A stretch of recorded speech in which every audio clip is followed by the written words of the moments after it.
The local elections are fast approaching. As well as voting for candidates, many voters will also be able to participate in a referendum on the existence of Māori Wards. Māori Wards are basically the local government equivalent of Māori seats. I am not sure how I will vote on this. I won't be voting in favour of Māori Wards. I will either vote against or I will abstain. The case for Māori Wards is, in my view, weak. I have read the arguments for this policy. Much of it is nonsense about how Māori Wards are good because Māori naturally care about the environment and the people. This is once again just the modern iteration of the noble savage myth. Māori people have value to offer, of course, but so do all New Zealanders. Māori do not have a monopoly on environmentalism or concern for the people. No ethnicity does. Every ethnicity is home to unique individuals, some of whom are good, and some of whom are terrible. This is basic stuff. I should not need to spell it out, but I do. Some say that Māori should have a special voice given their historic roots in this country. Personally, I don't think being the first people in a nation entitles you to a special position in the political system.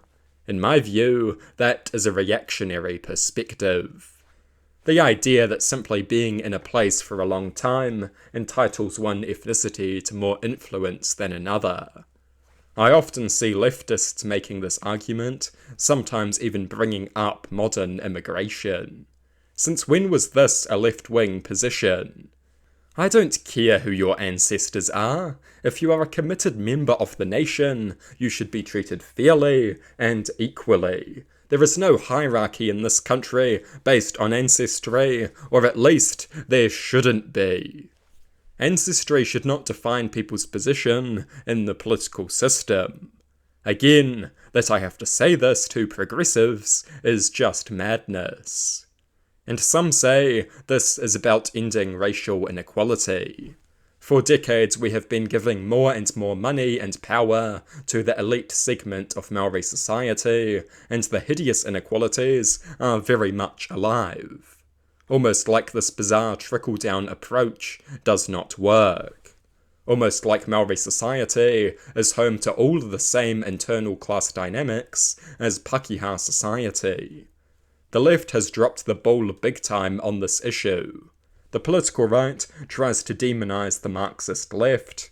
They don't realise that a healthy dose of Marxist class analysis could probably cure some of the ailments of the modern left. Identity politics has taken over. A bit of class analysis would actually do a lot of good.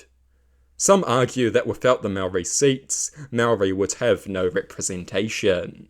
That is a lie.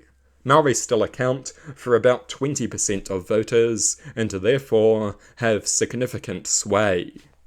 And Māori wards don't guarantee Māori any substantive power anyway.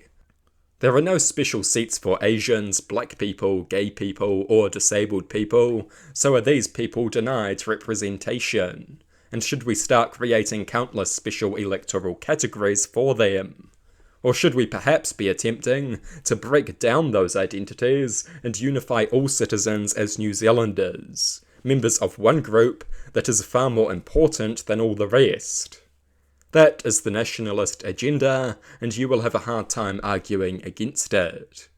Electoral systems with rigid racial divides usually end up reinforcing racial division. The Māori Party is a very good example of that.